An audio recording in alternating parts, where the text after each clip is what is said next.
Clerical staff के लिए। Sorry, clerical staff कहाँ अप्लाई किया आपने? सर मैं नैब और फगिया में इस्लामाबाद का जो है। अच्छा, अभी जो आई हुई थी ना? जी सर, रिसेंटली यूडीसी एलडीसी। अच्छा, नैब का जो जॉब्स आई हैं यूडीसी एलडीसी, उसमें कैसे आप लोगों ने पास करना है उसका सिंपल सा बता रहा हूँ। थोड़ा सा आपके पास होना चाहिए, ठीक है, समझ आ गई होगी आप लोगों को। और 40 वर्ड्स पर मिनट टाइपिंग स्पीड होनी चाहिए, 40 वर्ड्स पर मिनट टाइपिंग स्पीड होनी चाहिए। कंप्यूटर के वर्ड एक्सेल के फॉर्मूले आपने याद कर लेने हैं। पाक स्टडी और इस्लामियात का जनरल नॉलेज आपके पास होना चाहिए। इस टेस्ट को पास करने के लिए बेटा उसी चीज़ की ज़रूरत है जो स्टार्टिंग में मैंने आपको बताया था, ठीक है, क्योंकि ये टेस्ट कितने पैसे जमा हुए थे आपके? कुछ भी नहीं, फॉर्म जमा हुआ। समझ आ गई ना बेटा, सिर्फ फॉर्म जमा हुआ है, तो फॉर्म सारे गए हैं। जिसे कॉल करेंगे वही टेस्ट दे सकता है। अब वो कॉल किसे करेंगे आपको पता है, ठीक है। और नाम भी नैब है, नैब के नाम से लोग जानते हैं भाई, नैब तो नैब होती है भाई, वो कुछ भी कर सकती है, लेकिन कोशिश पूरी होगी इंशाल्लाह, ठीक है। अपना ये आपने अप्लाई कर दिया, आपको अभी रोल नंबर वगैरह तो कुछ नहीं आया ना? नहीं सर अभी। अपना नाम और अपना CNSE नंबर मुझे व्हाट्सएप पे SMS कर देना और कहना है कि सर मैं नैब में इस पोस्ट पे अप्लाई किया। इंशाल्लाह अल्लाह ने चाहा तो फरिश्तों की मदद से आपको कॉल आएगी, ठीक है, अल्लाह ताला मदद करेगा भाई। अच्छा, अगला क्वेश्चन कोई? उसके टेस्ट हुआ नहीं क्या पेट्रोलियम का? सेकंड फेज में अप्लाई किया? जून में आपका टेस्ट है ना? अच्छा, ये फर्स्ट फेज़ सेकंड फेज़ वाले भी बात ज़रा सुने इसमें बड़े गौर से। ये सारे इन्होंने एक्टिंग सिस्टम बनाया हुआ है। ये सीटें होती हैं 500, 200 निकाल दी फर्स्ट फेज़ में, हज़ारों लोगों ने अप्लाई किया, पैसे जमा किए। फिर सेकंड फेज़ निकाला, फिर 200 सीटें निकाल दी, फिर हज़ारों लोगों ने अप्लाई किया। फिर थर्ड फेज़ में 50 सीटें निकाल के फिर हज़ारों लोगों ने अप्लाई किया। ये सिर्फ पैसा कमाने का सिस्टम बनाया हुआ है। मैं MNS के सामने बैठ के मैंने ये बोला था कि भाई इसके टेस्ट के चार्जेस को ख़त्म करो। आप लोगों ने शायद वीडियो सुनी होंगी मेरी, और उन्होंने मेरे से वादा किया था कि हम इसके चार्जेस ख़त्म करेंगे। मैंने टीवी चैनल पे जाके पता नहीं कितनी बारी बोल चुका हूँ, लेकिन कुछ नहीं करते ये लोग। वजह क्या है, ये लोग क्यों नहीं कुछ करते? इनके हामी जो लोग हैं ना, इर्द गिर्द के लोग, जो फिर मैं मोटिवेशन स्पीकर के बारे में बोलना शुरू हो जाता हूँ, वो चाहते नहीं है सब कुछ हो बेटा। आप लोगों ने इन मोटिवेशन स्पीकर को करीब से नहीं देखा, मैं बहुत करीब से देखता हूँ इन्हें। ये रोटी देंगे, रोटी कमाने का ज़रिया नहीं देंगे। ये चाहते हैं आप गुलाम ही रहो बस, और उनके गुलाम रहो। उन्हें पता है क्योंकि आपको विटनेस मिल गई, आप बादशाह बन जाओगे, फिर आप उसके बराबर का सोचोगे। ये वही बात है जब मक्के में ऐलान हुआ कि गुलाम और मालिक दोनों बराबर हैं, तो हलचल मच गई थी। और आज भी कल परसों की मैंने खबर सुनी थी कि किसी बाप ने अपनी बच्ची को पैदा होने के बाद दफन कर दिया। तो मैं अपनी वाइफ को कह रहा था कि सुना था वो रस्म ख़त्म हो चुकी है, लेकिन वो रस्म तो अभी भी जिंदा है। बाप तो बच्ची को दफना रहा है। ये भेड़ियों की दुनिया है बेटा, यहाँ भेड़िए नुमा इंसान है, जानवर। इतना शेर आप पे हमला करेगा, एक बारी नुकसान पहुँचा के चला जाएगा। इंसान हमला करेगा, रोज़ाना नुकसान पहुँचाएगा। तो इन सब लोगों से लड़ने के लिए आप लोगों ने इस बात को ज़हन में रखना है कि आप लोगों ने अपने आप को बनाना है, ठीक है। कुछ बनाना पड़ेगा आप लोगों को अपने आप को इनसे लड़ने के लिए। इनसे दूर भागने का कोई फ़ायदा नहीं है। और अपनी ज़ुबान पे बहुत अच्छे तरीके से काबू रखिएगा बेटा। ज़ुबान बड़ी ख़तरनाक चीज़ है। जब भी आपकी लाइफ में कोई मसला हो, कुछ भी हो, खामोश हो जाएं। खामोशी हज़ारों मसलों का हल होती है, ठीक है। और ये मत भूला सोचा करें कि किस तरीके से सारे कामों को हम तब्दील करेंगे, किस तरीके से ये सब चीज़ें हो जाएंगी, किस तरीके से सारे काम होंगे। सिर्फ कोशिश किया करें बस।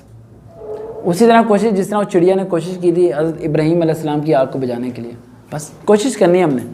बाकी अल्लाह ताला पे छोड़ देना है कि अल्लाह ताला उसे कहाँ लेके जाता है, क्या करता है, क्या नहीं करता। अब अंदाज़ा लगा सकते हैं कि हमारे फ्री सेशन की वजह से हज़ारों मोटिवेशन स्पीकर ऐसे हैं जो कि फ्री सेशन करने पे मजबूर हो गए हैं। उन्हें समझ नहीं आ रही कम्पीट कैसे करना है। इवन कि उनका एक असिस्टेंट मेरे पास आया, हमारी अकेडमी में आया था जब उस्मान गनी भी था, और वो मेरे पास आके कहता है कि वकार साहब मुझे एक अदारे ने भेजा है ये जानने के लिए कि आप तैयारी कैसे कराते हैं और क्या करते हैं आप। लेकिन मैं आपसे वादा करता हूँ कि मैं आपके पास जानने के बाद उन्हें जाके नहीं बताऊँगा। मैंने कहा बेटा क्यों नहीं बताओगे? कहता उन्होंने मुझे जासूसी के लिए भेजा है। मैंने कहा फिर क्यों नहीं बताओगे आप? कह रहा मैंने यहाँ आके देखा है कि यहाँ में और इनमें ज़मीन आसमान का फ़र्क है। मैंने कहा वजह क्या हुई? कहता मेरा आपसे फ़ोन पर रब्ता काफ़ी पहले का था। कहता मैं उनके साथ कम से कम 15 साल से मुंसलिक था, 15 साल से, और आपके साथ मुझे मुश्किल से 6 महीने या 8 महीने हुए थे। कहते सर मेरी वालदा फोत हुई। जहाँ मैं मुंसलिक था उन लोगों ने मेरे ना तो वालदा के जनाजे पे आए, ना मुझे फ़ोन करके मेरे से अफसोस किया। और जब आपको पता चला, सिर्फ आपको एक SMS मैंने किया था और आपकी 3 या 4 कॉलम ये आई और कहा कि बेटा किसी चीज़ की ज़रूरत है, बेटा ये है। फिर आपने कहा कि मैं इतने सिपारे पढ़े हैं बेटा, ये आपकी वालदा के लिए। तो कहता सर मैं सोचता रहा कि यार मैं किसकी तरफ हूँ? मैं उस बंदे के साथ खड़ा हूँ जो कि 15 साल से मैं उसके साथ था, उसके हर फेक काम में मैं उसका साथ दे रहा था, लोगों को मिसगाइड करने में उसकी मदद कर रहा था। उसने मेरी माँ के मरने पे फ़ोन तक नहीं किया। और एक अनजान बंदा जिसके ख़िलाफ़ मैं पेजेस बनाने की कोशिश कर रहा था, और उस बंदे ने मुझे फ़ोन करके पूछा। तो कह रहा सर वहाँ मेरा दिल डाइवर्ट हो गया। मैंने कहा नहीं, तो मैंने उसे बताया, मैंने कहा यार अपने उस उस्ताद को जाके समझा देना एक बात। मैंने कहा उन्हें कहना, वो जितने भी लोग हैं उन सबको ये बता देना कि वकार को अगर हराना है ना तो वकार को मार दो, ख़त्म कर दो। मौत के अलावा कोई चीज़ हरा नहीं सकती वकार को। क्योंकि बेटा मैंने अपनी ज़िंदगी में भूख, प्यास, गुर्बत, परेशानियाँ बड़े करीब से देखी हैं, और उन चीज़ों ने मुझे बहुत मजबूत बना दिया। और अल्लाह ने मेरे ईमान को रोज़ाना इतना मजबूत बनाता है, इतना मजबूत बनाता है कि मेरी सोच नहीं होती। और कभी कभार जब मैं सोचता हूँ ना कि मैंने इस काम को नहीं करना, तो मेरा परवरदिगार मुझे ये कहता है कि अगर तू नहीं करेगा ना तो मैं किसी और से करवा लूँगा। मुझे बंदों की कमी नहीं है, लेकिन मैं इस बात को देखता हूँ कि तू उन लोगों से डरता क्यों है? जब तेरे साथ मैं हूँ जो कि पूरी दुनिया का खालिक और मालिक हूँ, तो उन चंद लोगों से डरता है। ये आप लोगों ने सोचना है बेटा कि अगर अल्लाह ताला आपके साथ है तो डर किस बात का?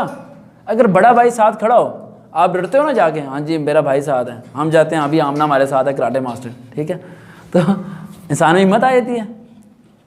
जब परवरदिगार हमारे साथ है तो दिल छोटा क्यों करते हो? हिम्मत रखो। एक इंटरव्यू था, वो एंकर था, और नाम नहीं ले रहा, उसने इंटरव्यू के दौरान 6 बार कट किया था और उसे पसीने आ गए थे, ठीक है, और वो घबरा गया था।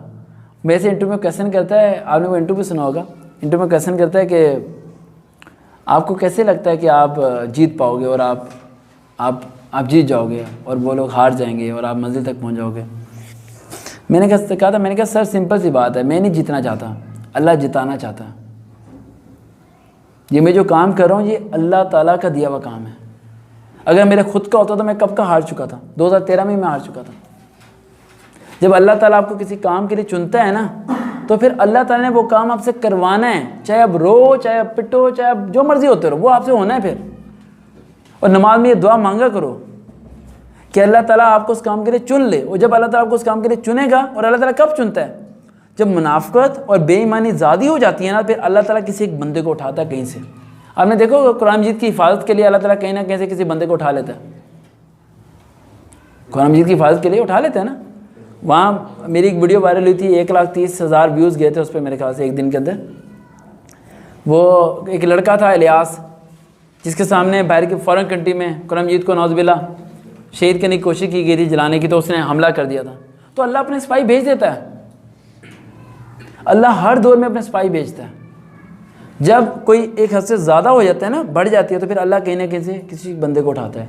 क्या पता अल्लाह ताला ने आप लोगों को यहाँ जो भेजा है, आप सारे फोर्स के अंदर ऑफिसर चले जाओ और आप सारे किसी न किसी महकमे के अंदर एडजस्ट हो जाओ, और एडजस्ट होने के बाद आप सारे मुझे फ़ोन करके सिर्फ एक ही बात बोलोगे, सर टीम रेडी है, अब बताएं करना क्या है। मैं कहूँगा बेटा तनख्वाह का 20% निकालो। सर निकाल लिया। बेटा दारा बनाते हैं, एक टाइम की रोटी मुफ्त देते हैं। बेटा कूड़े में काम करने वाले बच्चों को उठाते हैं, उन्हें पढ़ना सिखाते हैं। हमारा इतना बड़ा कारवां बन जाएगा कि लोग सोच नहीं सकते। आपकी लाइफ का आप एक बार यहाँ बैठे बैठे नियत कर लो ना, सिर्फ कि मैंने अपनी तनख्वाह के बाद ये अच्छा काम करना है, अल्लाह आपको नौकरी दिलवा देगा। आपके लिए नौकरी नहीं दिलवाएगा, उस काम के लिए नौकरी दिलवा देगा। आप आज के बाद ना जितने बेरोजगार बच्चे हैं वो इस बात को ज़हन में रखें, जितने बेरोज़गार हैं। आज के बाद आपने अपनी ज़िंदगी के फ़ैसलों में ना एक छोटी सी अच्छी नीयत कर लेनी है बस, कि अल्लाह ताला मैं अगर ये PPSC के टेस्ट में पास होता हूँ, मैं लेक्चरार बनता हूँ, मैं नैब में चला जाता हूँ, मैं एयरफोर्स में चला जाता हूँ, तो अल्लाह ताला मेरी जो तनख्वाह होगी ना उसमें तो मैं इतना हिस्सा जो है ना वो मैं इस काम में लगाऊंगा, अल्लाह आपको वहाँ करवा देगा, क्योंकि अल्लाह ने आपकी तनख्वाह से फिर वो घर चलाने हैं। आपकी बस नीयत होनी चाहिए, फिर देखना अल्लाह की मदद कैसे उतरती है। ये बंदा सरगोदा से यहाँ आ गया यार, इतना बड़ा सफ़र करके आ गया ये बच्चा, कितनी हिम्मत करके कहाँ से कहाँ पहुँचा, ये पहुँचा नहीं, अल्लाह ने इसे पहुँचाया है। अल्लाह ने इसे कहा कि यहाँ जाके 2 घंटे